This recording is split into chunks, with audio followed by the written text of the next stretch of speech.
Assalamu alaikum students, how are you? I hope you'll be fine. Open your books, page 128. Today we'll study unit number 11, The Hitchhiker. The Hitchhiker means the lift taker.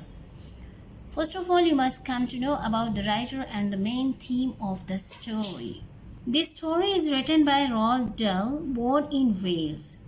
He worked for an oil factory and later joined RAF as a pilot. While he was in USA, he began to write stories about his experiences during the war. This story is one of them. The story concerns Ronald Adams, a man driving cross country Brooklyn to California on the morning he leaves for his destination.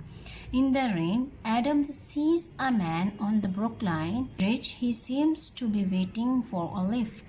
Adams sees the man again an hour later. Hitchhiking is a means of transportation that is gained by asking individuals, usually strangers, for a ride in their automobile or other vehicle. The ride is usually but not always free. In this story, the narrator gets himself in a mix when he tries to prove it to the hitchhiker that this car can hit a 120 per hour mark. This causes trouble as they are stopped by the police for speeding.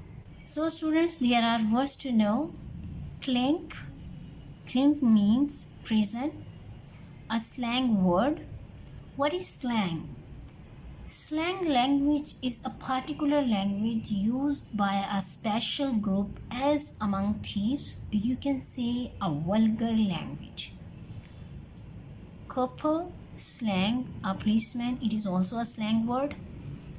Cost a tidy packet, cost a lot of money. Crummy mean useless. Despise, hate, feel scorn for. Dual carriageway, two roads side by side, each for one-way traffic. 18 carat, carat is a measure of a purity of gold, pure gold being 24 carat. Elegant, graceful. Fished means searched about for. Flabbergasted, astonished, greatly surprised. Flat out, at top speed. For a spell, for a period of time. Governor, it's also a slang word used instead of sir or for one's employer or even for one's father. Lousy, lousy means disgustingly bad. Nick, it's also a slang word, means steal. Odd career, the meaning is explained by the hitchhiker, a person who carries bricks etc. upstairs. Open her up, let the car go at top speed. Sit tight and keep mum, sit still and keep quiet. Solemnly, seriously, with dignity and ceremony. Solicitor, a lawyer, that's torn it. This action is going to cause trouble. Vulgar, impolite, rude, dirty. Hopping, big, hefty.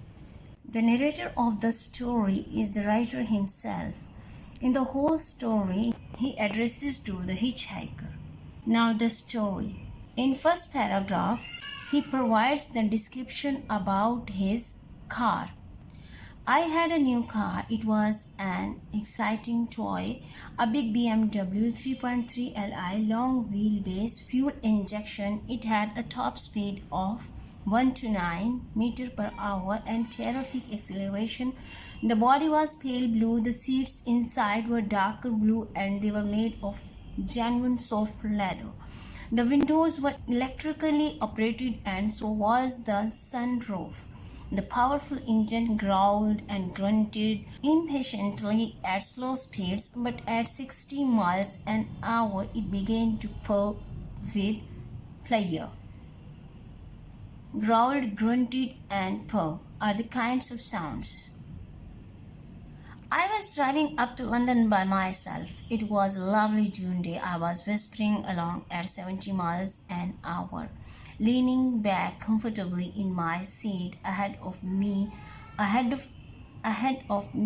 I saw a man thumping a lift.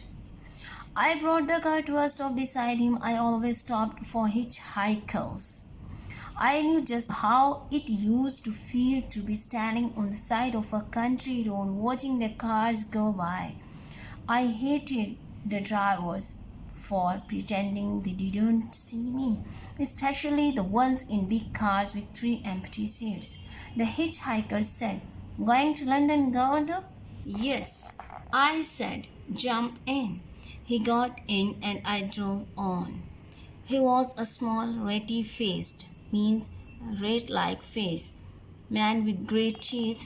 His eyes were dark and quick and clever like a rat's eyes, and his ears were slightly pointed at the top. He had a cloth cap on his head, and he was wearing a greyish-coloured jacket with enormous pockets. Enormous means extraordinarily large. "What part of London are you headed for?" I asked him. "I'm going right through London," he said. "I'm going to Epsom for the races." Epsom, name of the place situated near the East England. "I wish I were going with you," I said. "I love betting on horses." "I never bet on horses," he said. "I don't even watch him run. That's a stupid, silly business." "Then why do you go?" I asked. He didn't seem to like that question. His little ratty face went absolutely blank, and he sat there, staring straight ahead at the road, saying nothing. "I expect you help to work the betting machines or something like that," I said. "That's even sillier," he answered. "Any fool could do that."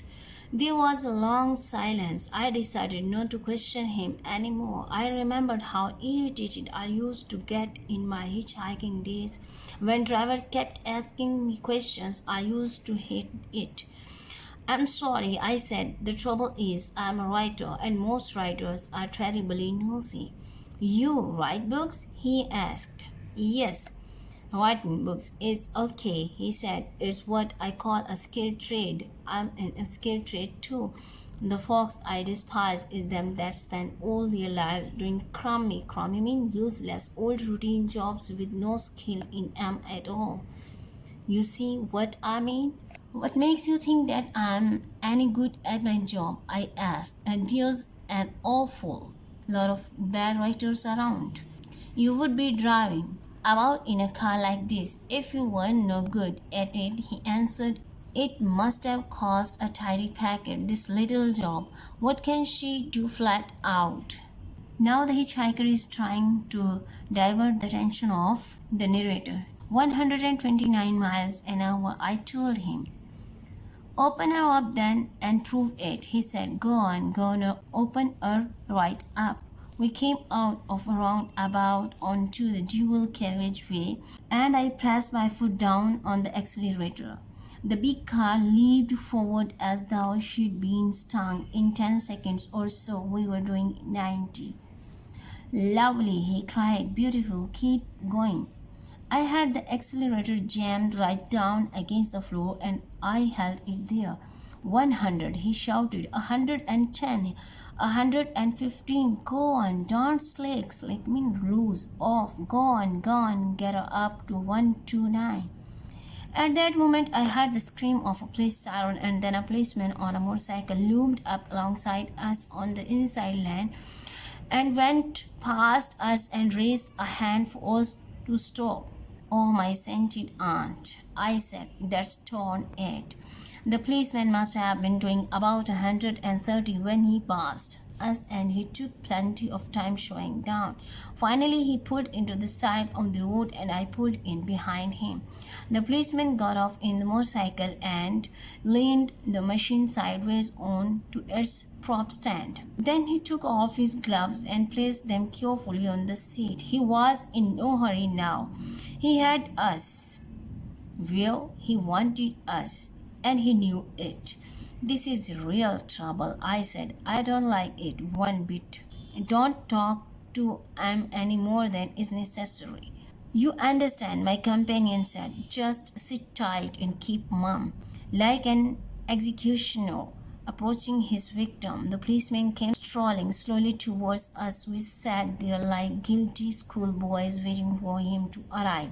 "Watch out for this man," my passenger whispered. "He looks mean as the devil." The policeman came round to my open window and placed one meaty hand on the sill. "What's the hurry?" he said. "No hurry, officer," I answered. "In that case," he said, "you got yourself into a nasty mess. Haven't you? Do you know what the speed limit is in this country? 70, I said. And do you mind telling me exactly what speed you were doing just now? I shrugged and didn't say anything. When he spoke next, he raised his voice so loud and I jumped. 120 miles per hour.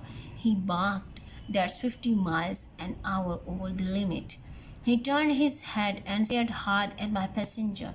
And who are you? He asked sharply. Am I done something wrong?